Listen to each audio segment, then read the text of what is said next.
Kicks99, it's your wake up crew, Dub and Cody with you this morning. We make it no secret that we like spooky stuff. We do. Yeah. But we really like honest, like true ghost stories. Yes. Like things that have actually happened and really things that have happened here in the CSRA. Yeah, those things are so fascinating to me. I've always loved like haunted stuff here and hearing those stories behind it. And you actually reached out to an actual paranormal investigator. I did. About a week or so ago. And we've got Ricky on the phone with us this morning. Ricky, good morning. How are you? I'm good. How are you doing? Man, we're good. We just want to kind of give you a call and get some of your stories, man, about some of the stuff that you've experienced kind of around the CSRA. You got like a few good ones you can think of? Let's see.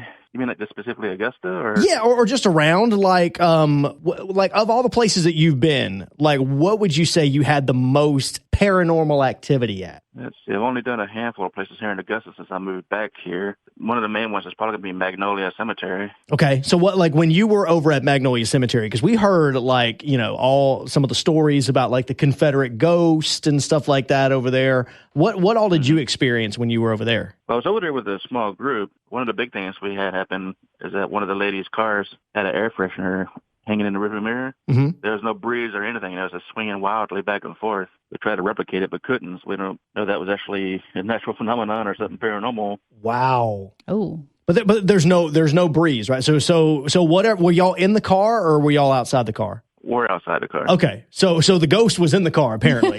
Like he was in there getting a little sniff. Yeah, we got some video of it too on my YouTube channel. Okay, very cool. Now, what else? What else did you guys experience? Did y'all see the Confederate ghost that everybody talks about over there? We haven't actually seen anything, but we did get lots of responses using a spirit board and some of our apps that we use to pick up, you know, like EMFs and EVPs.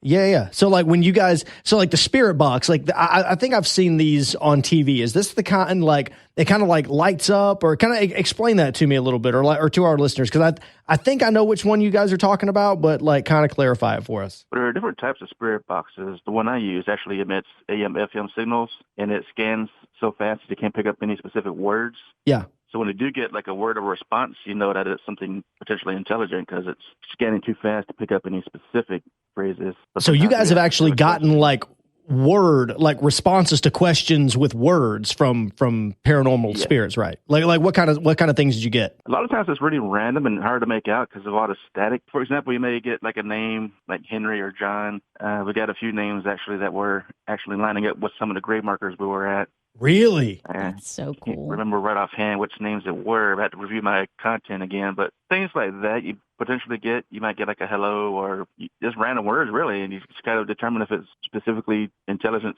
towards you or if it's just completely random or you are just picking up some, you know, random words. But right. So, but y'all were like, you were standing by a grave and the person's grave was like John or whatever, and you were getting the names John or whatever on the spirit box. Yes. Oh, that's weird. That is so. I'm fascinated by this kind of stuff. I am too. Yeah. I have to know though, like, how did you like really get started with this? Well, it got me into the paranormal when I was a little kid. This is probably 40 years ago. I was asleep in my parents' room, waiting for them, you know, when they came and got me to put me in my room when they went to bed. Anyway, I woke up one night and something caught my eye standing at the other side of the room. And what I saw was this silhouette, like a dark shadow shape of a man standing there. And it was wearing like a hat. And it just started walking towards me. Before it got to me, I just, you know, jumped over the side of the bed and ran out of the room. And actually, if you look that up now on Google, it's something called the Hat Man. It's actually been seen by a ton of people. Mm-hmm. I've heard of it.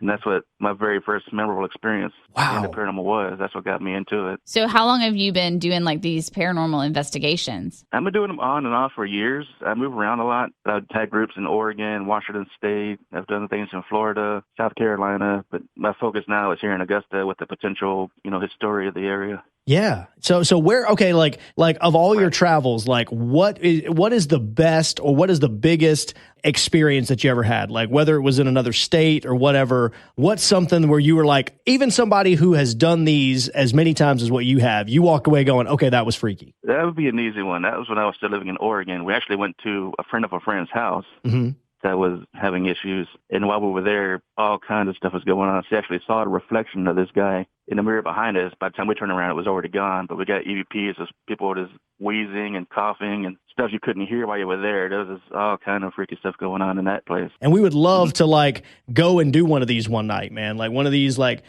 back to Magnolia and like. I definitely want to go to Magnolia. I don't even know where it is actually. It's over off of like Walton Way, right? Or not Walton Way, but kind of like over by Surrey Center, right, Ricky? It's kind of like across the street from Surrey Center. It's pretty close to downtown. Yeah, I can get you the exact address. Yeah, get online here, but I definitely want to go back out there too and reinvestigate. The only thing is, you can only be there during the day because they close the gates at night. Right. And now, they laughed at me because I asked what time the cemetery closed because I wanted to go there at night. The good thing is now, even especially in the next few weeks, with it getting darker earlier, you can still be there, at 6:00, and it's still going to be dark. So, dude, hey, please let us know. We would love to like go out there here within the next couple of weeks, man. So like, let's coordinate something. And I know you said you want to get back out there. We'd love to like go and just like be a fly on the wall and kind of like experience this. Looks like we hopefully we'll get something set up with Ricky the Ghost Hunter, and we can go out and check out Magnolia Cemetery. Fingers crossed. Yeah. Maybe it'll be scarier than The Exorcist. I hope so.